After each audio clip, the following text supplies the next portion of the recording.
Hello everyone, this is Joseph Osco with ANP's Roundtable discussion for today, November 15th. It's Friday afternoon. I'm here with Frank Coconati. Hello Frank. Hi Joe, how are you? I'm wonderful, how are you? Pretty good. I'm getting over a little bit of a cold, I know, those of I you was might notice. sort of hoping you'd give a little more distance, but I guess you'd be out of the shot. Yeah, I mean, right. out of the You know, shot. I do have a surgical mask I could put on if you'd rather I wear a mask so you don't Yeah. contract my How about a ski mask? a ski mask. No, I think those belong to Michael Magnifici. Oh! Michael Magnifici has ski masks. He's reformed now. He's out. He's about. reformed since his release. Well, those of you who've been following some of our stories probably are familiar with who Michael Magnifici is. And for those who aren't following or have not been following, he is a now former co-host that once belonged to this show when we were a three-man team. Michael was arrested for gun charges. From what we understand, he is a convicted felon and had been a convicted felon for a number of years, and being in possession of a firearm violates federal law and state law in Illinois. Well, Michael was very fortunate that the United States government gave him a pass. They did not indict him on charges like other associates of his were indicted and convicted and imprisoned. Former people at Bruno, the same level of him. Yeah. Bruno Mancari, brother of one of the largest Dodge dealerships in the Chicagoland area. His name's Frank Mancari, but Frank's brother Bruno was indicted on some murder charge that I think was outfit related. Yeah. Well, if it wasn't, the media and the FBI made it outfit related. Mhm. So. Well, I do know. He did beat it though, I think. Yes, he was found not guilty in the murder trial. Right. I guess when they were looking for him or apprehended him, they found a gun in his possession. Once he beat the murder case, the government, I'm almost sure it was the government that came in and indicted him on the charge that Michael should have been indicted on, which is also a similar charge to what Mario Renoni was indicted on. Mario Renoni is another, I call him an outfit flunky. But he was up there. He was tight with a lot of people. Renoni. I mean, the government was fearful of him. Well, I think they were. He was an extortionist, from what I understand. You know, that's about it. I don't think he knew a lot of powerful people in the outfit. Yeah, he definitely knew some, but not a lot, in my opinion. But Mario Renoni was indicted for charges that Michael should have been indicted for, or similar charges that Michael should have been indicted for. Again, Michael is a charmed person. The government gave him a pass. The state, he made a deal with the state of Illinois. The judge gave him credit for time served. He had about 55 days in at the time, and so that comes to about 100 and so days served, considered part of his sentence. He's probably on probation, I would imagine, or some kind of other something that will monitor him. Right. From what I understand, he the day after he was. Do you remember what day he was released? It was about 3 or 4 days ago. So it's got to be around the 10th or 11th. Well, Probably 11th or the 12th. Yeah. Yeah, Sunday was the 10th. Well, he was released, and I think it was Tuesday he was released. But we could be more precise in the written portion of this piece. So he was released. The following day he had to go sign up for probation. From what I understand, he had some difficulty with transportation. From what I understand, he's living with the woman that he's been living with for a few years now, Tina Searson, Searson. Tina is short for Christina. Christina Searson. She's an insurance salesperson. She leases a townhome in Bartlett, and Michael may be on the lease as an occupant, or he was certainly there at the time that they moved in the place, because they originally were living together at her previous apartment for quite a while. But he's back there. From what I understand, he's home. I haven't heard much about him. He hasn't tried to reach out to me. How about the gun? Where's the gun at? I don't know anything about where the gun is right now. What I understand, Tony Pertillo is the owner of the gun. That's what that's a fact. I mean, Yeah, right. I guess in court he wanted the gun back. Oh, is that That's what I right? hear, yeah. Yeah. And, okay, well, I think we've updated everyone on the Magnifici caper. You know why he's no longer on the show, right? Well, yeah, anyone that, Breaks Yeah. the law. anyone that breaks the law, especially when circumstantial evidence would prove to some that one of us co-hosts here, our lives might have been in danger because of the laws that Michael broke, or circumstances relating to those infractions. It's a sad situation with someone like him, where he was such a feared and respected guy in the outfit, to end up where he's at now. Mhm. You know, Well, nobody bailing him out, nobody, well, I would say it's a pathetic, he has a very pathetic life, is what you're trying to say. I don't wanna say, well, it is. Yeah, I mean, if you see, How you have all these friends, you're supposed to be a made member of the outfit, and no one bailed them out. no one bailed him out of jail for relatively chump change. Johnny, Big Phil.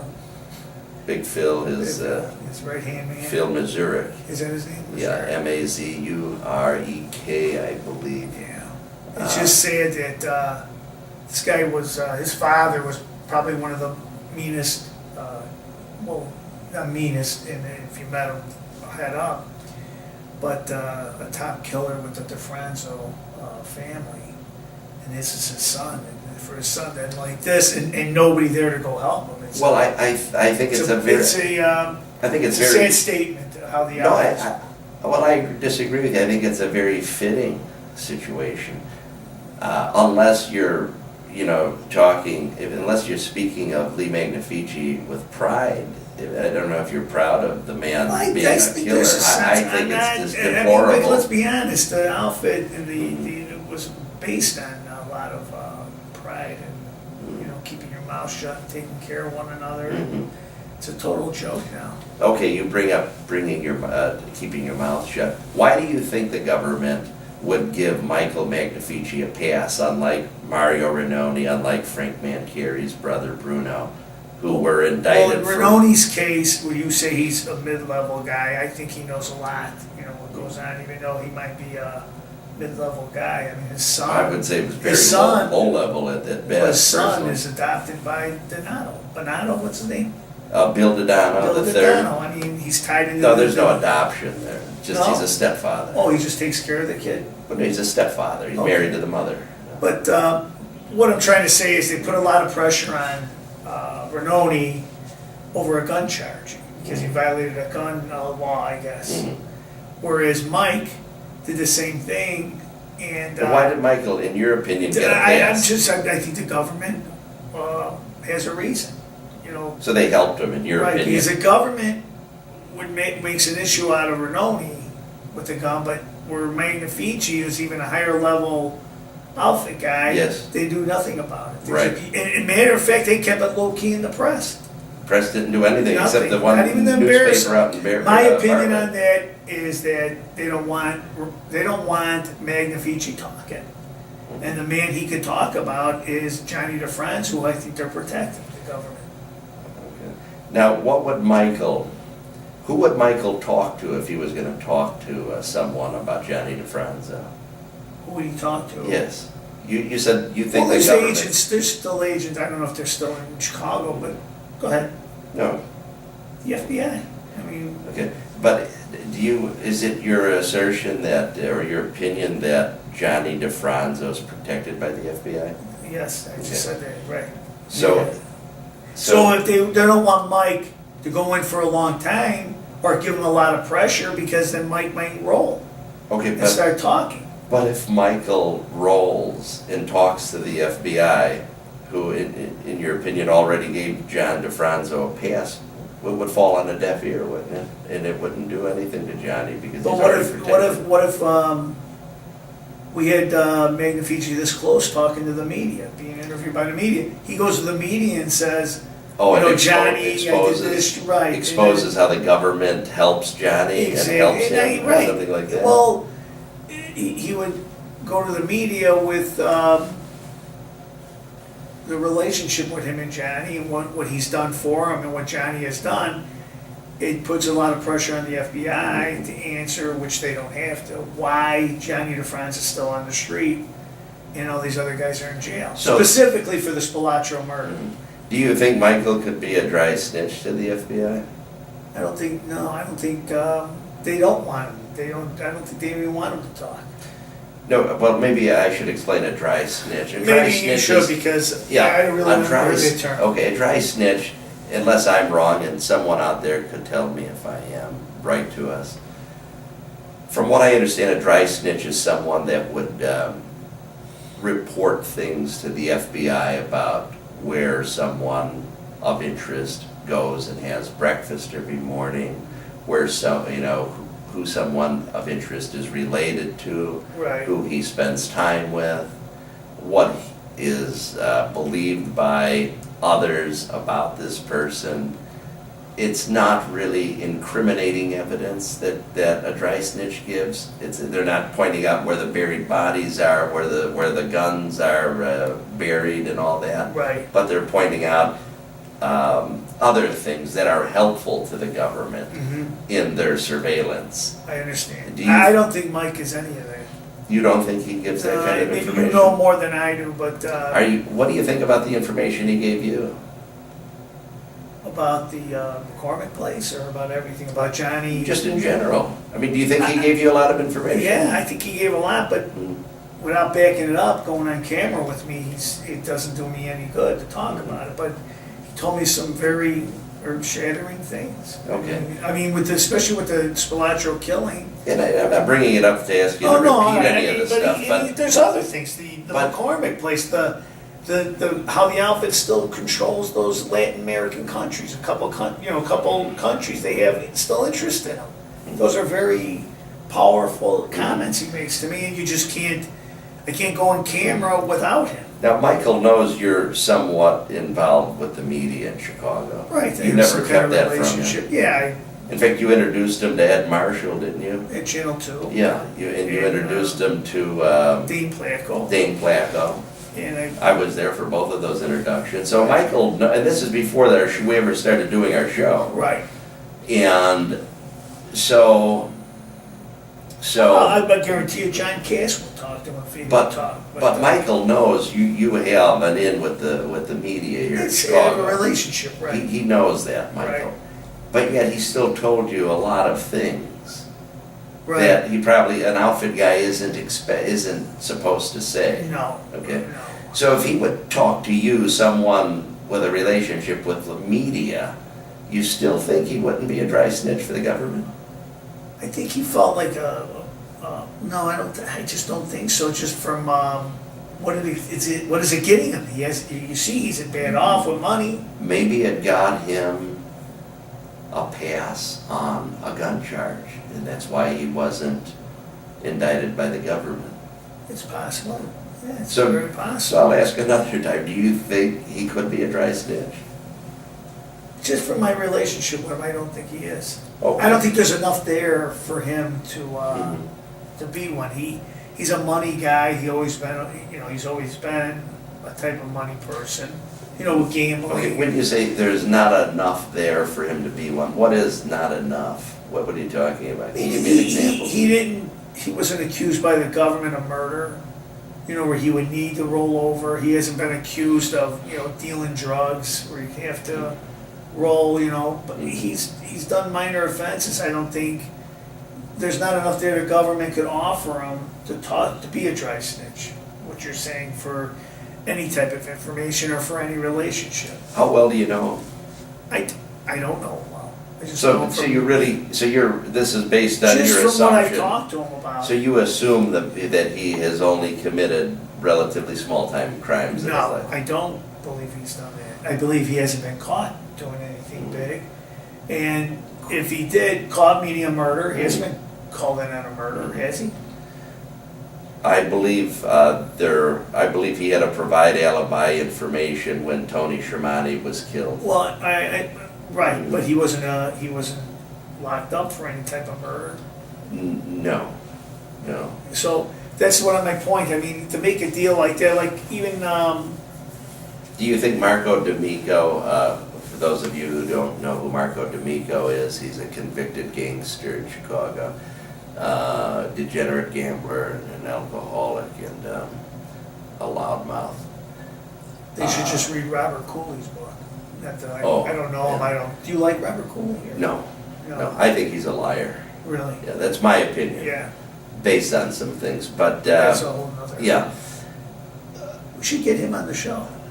Well, Would you if hit him, if you want to put a liar on the show, as long as we will put the word liar under his name, Liar. Really? and then, or alleged liar. Alleged. Yeah.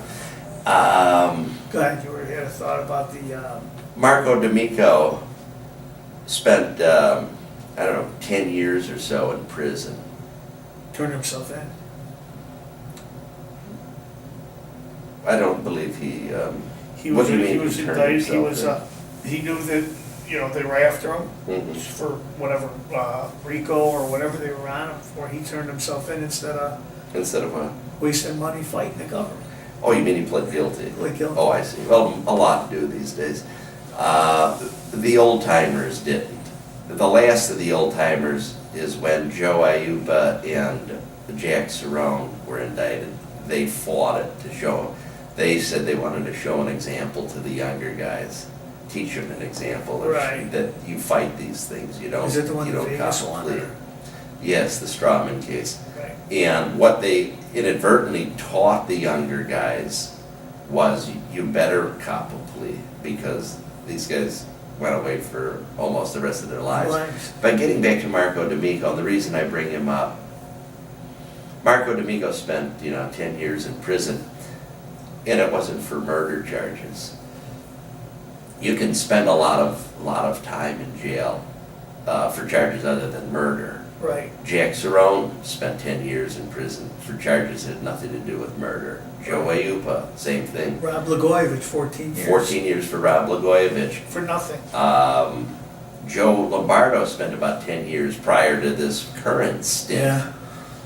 So just because Michael hasn't been held on a murder charge or accused of committing murder, I think it's fair to say that he could probably have been indicted on some serious racketeering and gambling charges over the years, sort of like how Marco and others have been indicted, and he was never indicted. I mean, he had one of the largest bookmaking offices in the city of He had Chicago. Charles O'Finley and who's the other? Pete Rose. He feels so confident he could even talk about that stuff today on film, on video, and not worry about it. Oh, Evel Knievel. Evel Knievel. He was in business with Marco D'Amico, who got into a ton of trouble and went away to prison. Right. But yet he was never indicted with any of these people, or never indicted at all. At all. Do you think that could be a sign that he received some kind of benefit as being a dry snitch? I mean, the guy talks a lot. Talks a lot on the telephone. He talks a lot in person to people who are involved with the media, and nothing happens to him. You could be right. I don't think so. But you could be right. Mm-hmm. I just don't. Let's face it. It seems like they're all beefing today. I mean, they're all talking. The Alpha guy. I mean, they actually got a. There's they usually got together and formed a group to beefers. Well, who's, besides your friend Frank Calabrese Jr., who put his uncle and father in a serious turmoil, who else who are the others that are beefing? Collada. Oh, Joe Collada.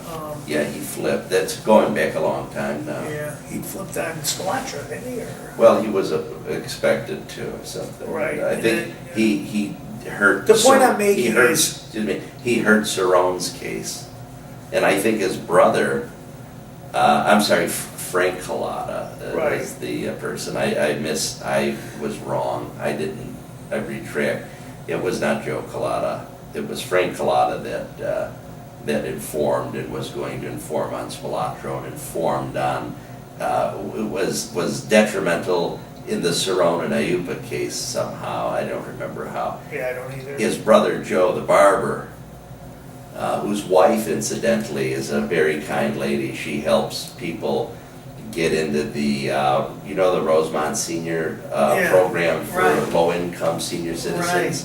She's according to the now late Al Barkus, interesting man, Bartkus, look him up. He's a personal friend of mine, and he explained to me when he was entered into the Rosemont, Illinois senior program for low-income people that the town provides for its residents. That's on Higgins there. Yes. By the Wildwood or? Yes, they pay like $300 a month, and they have an apartment in Right, whatever. the health clubs, right? Yeah. But I believe it was Joe Collada's wife, who was at the time maybe still on a committee, and she, according to Al Barkus, can advance it for certain connected people like Barkus and others. Well, Joe Collada was, as Everyone far as I liked know, Joe like, he was a Collada. businessman, he was Yes. like, cut hair, Yes, was respected. I used to by a get lot my of hair people, cut by yeah. Joe Collada. He was well liked by a lot of people. Yes. And his brother was always a clown, they claim. Well, what was interesting about Joe Collada is he does not admit to have anything to do with his brother. According to Al Barkus, he was still very close to his brother all of these years. Right. But in order to, It's like Johnny DeFranco with Joey DeFranco. yes, in order to survive in Chicago, he had to show Chicagoans that he thought his brother was despicable and hated him. And I think he may have even testified at the Cerrone trial, or some trial related to that case, that his brother was a no-good, dirty liar. And he won favor with the outfit guys back when he did that. But according to Al Barkus, Joe was silently close to his brother all these years and still is to this day. Right. That's Yeah. interesting. But you're reluctant to believe that Michael could be a dry snitch. Yeah, I can't. I just, I mean, a guy that went to visit Jack Cerrone, the late mob boss in prison, what he said was roughly 50 times or more than 50 times to help Cerrone take care of some kind of business here in Chicago. yeah. A guy that was able to do that, a guy that pretty much triggered all of the problems for John DeFranco when he was indicted on the Indian reservation deal. He basically started that whole thing. As to how that happened. Michael's basically was one of the creators of that whole problem. Right. Was it his basic, and was then- it his idea, like, or was it? Yeah, I have notes that I'll have to double check Right. to give you better details on that. Then later on, when Angelo Casano, by the way, these are all basically outfit-connected people or low-level outfit guys in Chicago, gangsters, if you will. Angelo Casano, Billy White from Oak Park, Clarence, the former owner of Madison Steakhouse, when they all went to prison for an insurance-related scam. Michael was the mastermind of that. Michael is very talented. He's always involved in big things But never named. and never in trouble. Then Could when be he he's then, smart. then when he gets in trouble for shooting a gun in front of a guy driving behind his house who happened to see it and called the police, he's arrested should be charged by the federal government in the same way that gangster Mario Renoni was charged, alleged gangster Bruno Mancari was charged, Michael, he's not charged. Interesting stuff, but, so anyway, we're beating a dead horse now, we'll move on. Or I'm beating one. No, I mean, people want to know about what we were dealing with. We were trying to put a show together with him, and because of the knowledge he had about today's outfit, Yes. and he wouldn't talk on camera a lot of times, just bits and pieces and behind the scenes. We had this part of the program behind the scenes. He would talk very little, but after the cameras were off, he'd talk about everything. And he told us a lot of stuff. I mean, it was amazing. Don't you remember how he told us that if we could figure out a way to put his information out there without him being named, yeah, that we had his blessing? Right. You don't think that behavior is consistent with that of a dry snitch who could go talk to an FBI agent and say, as long as you don't let anyone know I'm telling you this stuff, I'll give you the information? Yeah. I mean, he told us a lot of stuff. You don't think he would tell the government for certain I think he was perks and protecting favors? his standing in the Cosa Nostra. With his, he was a MAID member. He didn't want to. He wanted to hold on to that as long as he could. Why would he tell you, a member of the media, so to speak? I mean, but he would. He was smart enough to was know that I protecting. could. Yeah, he was protecting a lot of people, and he. No, but you say he was protecting his position as a gangster Yeah. by not talking, Right. but yet he was talking. Yeah, but he was smart enough to know that I couldn't go on camera without him. You know what I mean? If he doesn't back up what I say, I'm just shooting my mouth off again. Oh, I see. So he knew how to play it. Oh yeah, he was good. Yeah. Yes. And near the end, he but- had a drinking problem too. Okay, I mean, but we know that. what does that mean? That he's divulging information, but he's smart enough to make it impossible or very difficult to be identified as the person divulging the information. You have lived through it. It's your real life experience. No one knows what you know, that you heard Michael tell you these things. Right. I'm not trying to sell you a bill of goods and convince you he told you these things. You know he told you these things. Right. You know he talks. You know, in your own words, you explained that he's clever enough to talk to you Right. and not leave any traces that he said what he Nothing said. where I could use You don't it. think any of that is consistent with being a dry snitch? All right, I beat the dead horse again. No, but that's fine. I'm sorry. Yeah, I mean, if that's what he is, he is. I mean, Yeah. he's not hurting me. He's looked like he wanted to hurt you. But Thank you for acknowledging that. yeah, but it's a sad state of affairs of where they're at right now. The outfit. Oh, yes, yes. When you look at his situation, but they're thriving in other things in Illinois. They don't need the bookie and a guy like Ralph Peluso. They don't. Ralph has got a job with the state. What is he doing for the state? Last I heard, he was with transportation. Who put him in there, Quinn or Blagojevich? Jim DeLeo, I think, pushed But him. who was the governor at the time? Quinn. Oh, I see. Quinn. Yeah, Ralph and- Peluso, you mentioned his name in the same conversation as bookmaking or with the Well, same. he's in a book with the Calabrese book. Oh, Curly, they call him. Or he was mentioned in the trial. guess what? I didn't follow A big it. bookmaker, the father wanted him dead or beat up or something I see. because he was not kicking in the So he's taxes, a- street taxes. But he was a big bookmaker with Calabrese, the street crew. Jimmy DeLeo, I think, was one of his clients. I see. And he ends up on the state payroll. Mm. The point I'm making is a guy like Mike is a dinosaur now. Mike Magnifici. he doesn't wanna work, he doesn't want, here, if he was doing the right thing, clean up a little bit, they'd put him on a payroll somewhere collecting a pension. If he was willing to work, you're Yeah. probably right. Yeah, I mean, You're look at the probably right. guys that are made, I mean, there's a lot of made guys Sure. that we wouldn't even know unless we looked at the roster on the state or the city, they're collecting pensions. Why, they don't even have to steal anymore. Right. Unless it's a direct order from like a France or something like that, then they, then you Sure. make a move. Yeah. What's going on? Are we getting closer to your attempts to overtake Pete Silvestri, Speaking Cook of- County Commissioner? Pete Speaking Silvestri? of the sophisticated outfit, Pete Silvestri is a member of these guys, Johnny DeFranz and them. He's a county commissioner, Yes. Cook County.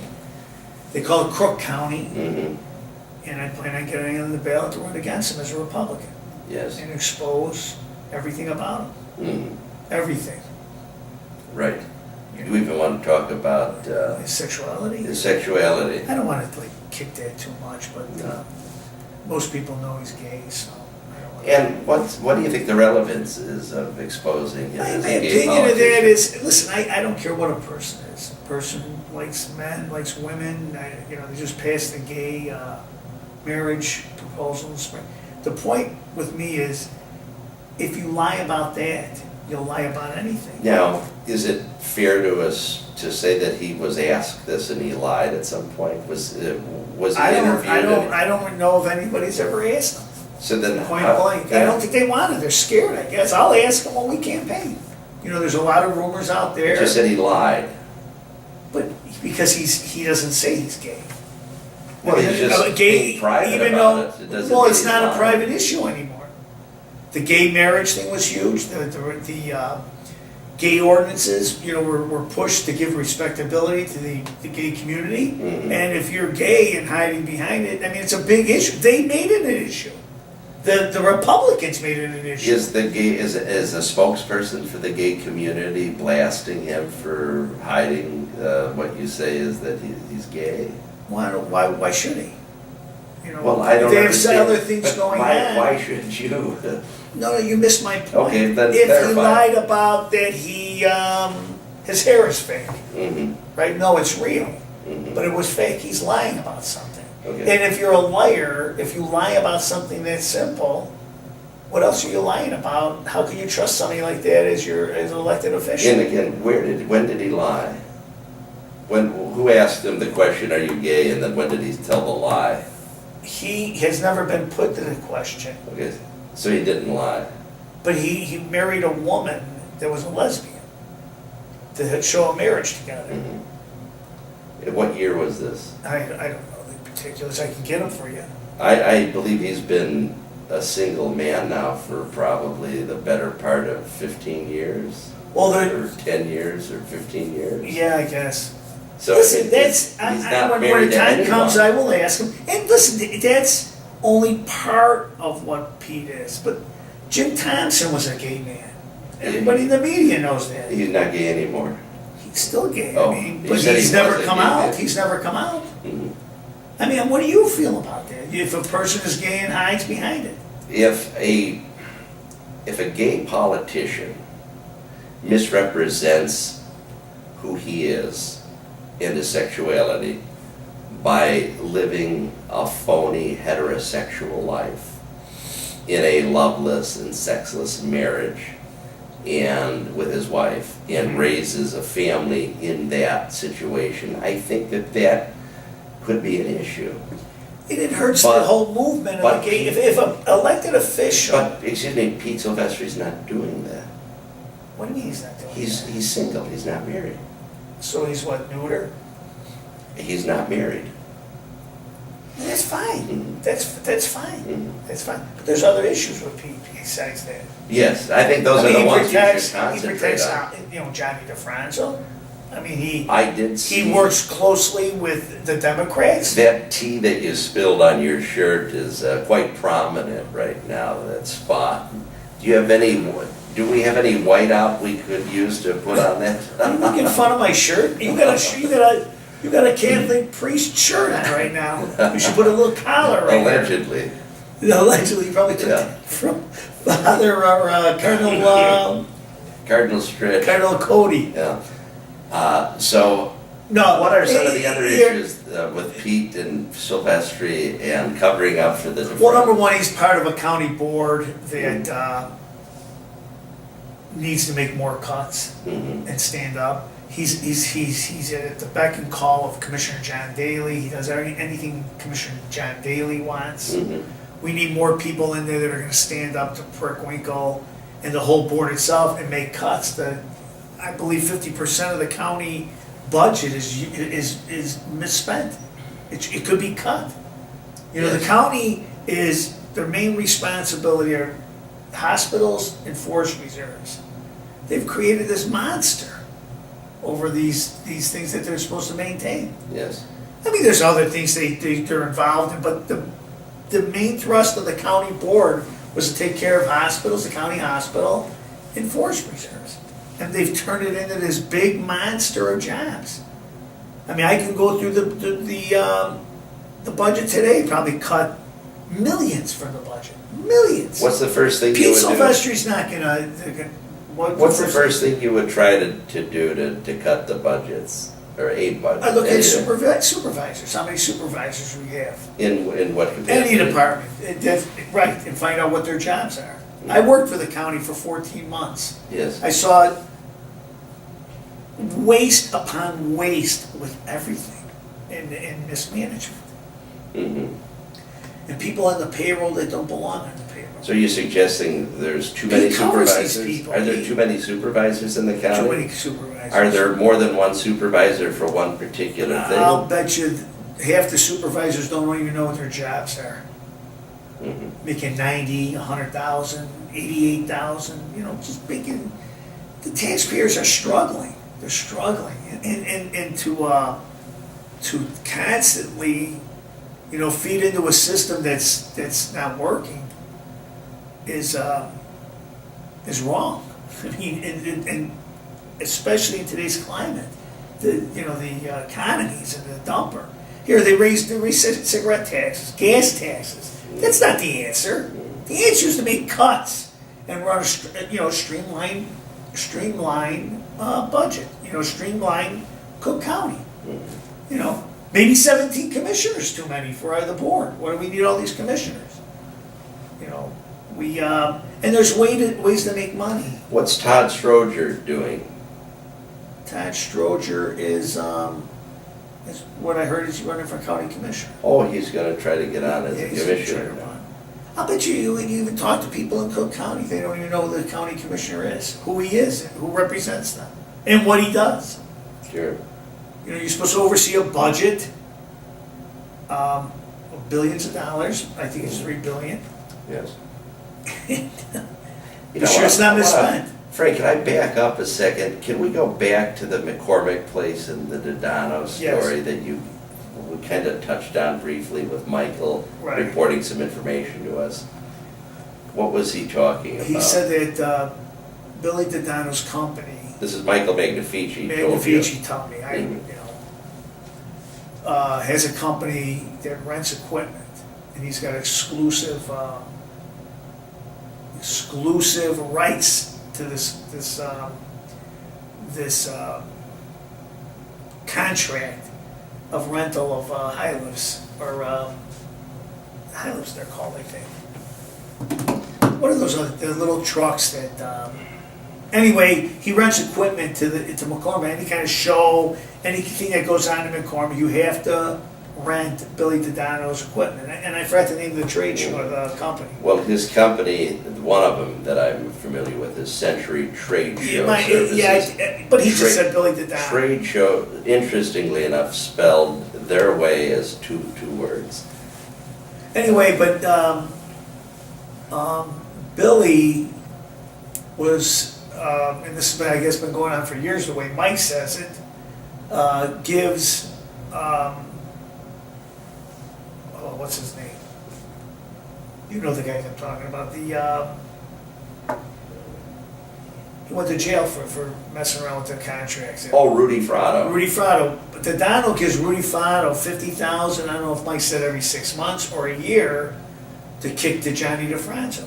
Mm. I don't know if it's, I forget if he said a year or. I think you're right, it was roughly a year, just on average. So he gives it to Rudy, Rudy gives it to Johnny, Mhm, just to keep him in good standing with the boss of the outfit. mhm. Now that's coming right from Mike. Right.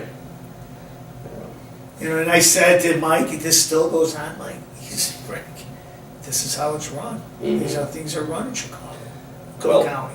I'd like to think that someone would take a look into Century Trade Show Services and their connection to Rudy Frotto, find the financial connection to him. And we all know what Rudy Frotto, his connection is at the Chicago outfit. He is a made member of the Chicago outfit. It's very interesting stuff. And it's stuff that we've kind of touched on before, so it's not Well, we don't have breaking news. we don't have but- him on, camera to talk about it. We're just going from what he says. Mhm. When I filed my lawsuit against the hierarchy of the Chicago outfit, I subpoenaed Rudy Frotto's bank records. Rudy knows that I had to serve the other side, notice the other side that I was filing that subpoena, which I did. I received his bank records. I saw a trace of monthly revenue going from Century Trade Show Services directly to Rudy Frotto, one of his business accounts. I think I was in possession of about 7 or 8 years of his records that they didn't skip him on in giving him money. Unbelievable. And this is just a little small Mhm. portion Yes. of taxpayers' money. Yes. It's taxpayers' money that they're playing. Presumably, I'm Well, the not contract. exactly sure, but Yeah, probably, it's yes, taxpayers. yes, To show the Yes. sponsor, it's the taxpayers pay for that. yes. At McCormick, Yeah. any kind of service. This is just a little part, and the way Mike talks, everything goes through the outfit. Some little piece goes through the outfit. With Daly, with the contracts, with the Chinatown crew. They just recently came out with the red light cameras. The guy was We shaking mentioned on, that yeah, last and time, he's yeah. from Yeah. the guy running that was the guy from the Chinatown outfit guys. I mean, it's just to put up a crime chart today. If you had to put a crime chart up today, you'd have to incorporate all the politicians that are with them. And that's the problem with this state right now. I mean, this state is just working closely with the outfit. They work together. Still to this day. Still to this day. Interesting. That's why he probably murders that town, because they're making so much money. There's They don't have to no need to kill the anybody. thugs Why or put anything. heat on Yes. anybody? You think we should wrap it up for today? Yeah, no, that's good. All right. Thank you for being with us. We'll see you sometime, probably next week? Next week. And Joe Fosco and Frank Coconati signing off. Take care.